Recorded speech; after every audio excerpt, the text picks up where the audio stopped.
रोज हनुमान चालीसा पढ़ते, रोज शिव चालीसा पढ़ते, रोज सरस्वती चालीसा पढ़ते, कोई लक्ष्मी चालीसा पढ़ता, कोई कृष्ण चालीसा पढ़ता, कोई गोवर्धन चालीसा पढ़ता। नित्य प्रति हम भगवान की चालीसा पढ़ रहे हैं, पर हमने ये सोचा, कभी विचार करा कि इस चालीसा का मतलब क्या होता है?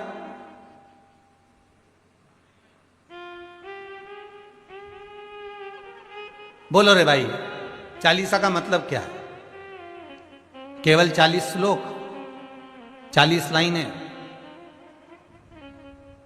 जो संतों ने लिख दी, जो तुलसीदास जी ने लिख दी, बस वो 40 लाइन, उसका मतलब चालीसा हो गया।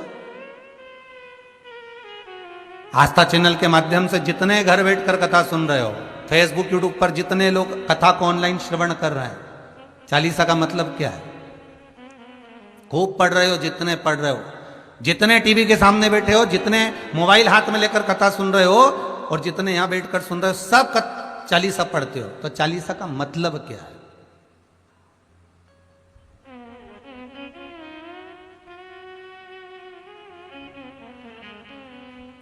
सबसे पहली चालीसा किसने रची थी? महाराज, सबसे पहली चालीसा। अगर कोई प्रश्न कर ले आपसे, बीच कथाओं में कई बार हमने भी आपको कहा कि सबसे पहली चालीसा की रचना श्री तुलसीदास जी ने करी थी। घी का दिया लगाइए अगर चालीसा का पाठ कर रहे हो हनुमान जी का, और बहुत ज्यादा संकट है, बहुत ज्यादा परेशानी है, तो हनुमान चालीसा का पाठ करो तो तिल्ली के तेल का दिया लगाओ, काली तिल के तेल का दिया, तिल का तेल का दिया, हनुमान जी के सामने आसन बिछाकर।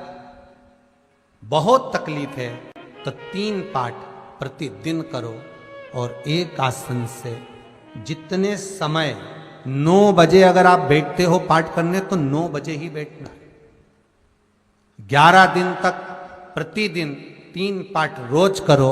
एक पानी का लोटा, कलश, तांबे का जल, अर्थात तांबे का लोटा हो, स्टील का लोटा हो, तुम्हारे पास जो कलश हो, उसमें जल भरकर, एक सिक्का उसमें पटक कर, एक लौंग पटक कर, प्लेट से ढक कर रख दो, और प्रतिदिन बस टाइम पर बैठकर पाठ करो। 11 दिन पूर्ण होंगे, जिस कामना से आपने पाठ करा है, बस वो सिक्का, वो लौंग कलश में से निकाल लो, जल का आचमन करो, और जिस काम के लिए करा है वो जल उस प्रयोग में ले लो। उस प्रयोग, किसी से बात करने जाना है तो वो जल पी कर जाइए, कोई से हाथ मिलाना है तो वो सिक्का, वो लौंग अपने हाथ में रखिए, अपने साथ रखिए। कई लोग कहते हैं हम तो बहुत दिनों से हनुमान चालीसा पढ़ रहे हैं, हम बहुत समय से राम रक्षा स्तोत्र का पाठ कर रहे हैं, हम बहुत समय से ये कर। अरे तो उसको नियम से तो करो। हनुमान चालीसा का प्रागट्य केवल एक दिल से की गई स्तुति। हनुमान जी महाराज की स्तुति, राम जी महाराज की स्तुति तुलसीदास जी ने केवल दिल से करी थी, केवल मन से। और ये नहीं कहते कि हनुमान चालीसा पढ़ोगे तभी भगवान, नहीं नहीं, आप दिल से अगर भगवान को पुकार लीजिए, आप दिल से पुकारो उसको, वो आएगा।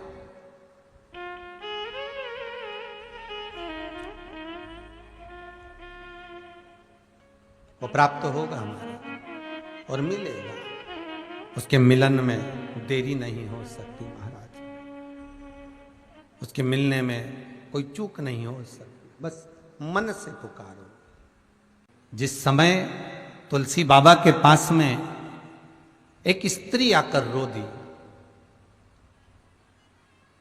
नैनों से जल बह रहा है उस स्त्री के, और तुलसी बाबा भगवान की भक्ति में डूबे, राम नाम का स्मरण कर कर, रामचरितमानस का स्मरण कर कर गंगा के घाट से निकल कर जा रहे हैं, और वो स्त्री तुलसीदास जी के सम्मुख में आकर रुदन कर दी, तुलसीदास जी के सामने आकर रो दी, नैनों से अश्रु बह रहा है। क्या हो गया? मेरा पति। तुलसीदास जी को लगा क्या पता क्या बोलना चाहती है। अरे हुआ क्या? मेरा पति, मेरा पति 4 बार वो माता कहती है। तुलसीदास जी पूछते हैं हुआ क्या, ये तो बताओ। कोई कह रहा है कि मेरा पति मर चुका है। अरे क्यों चिंता करती है? गंगा का जल ले और शिव का स्मरण कर। तुलसीदास जी कहते हैं शंकर विश्वास रूपिणो, शिव विश्वास है, शिव का स्मरण कर।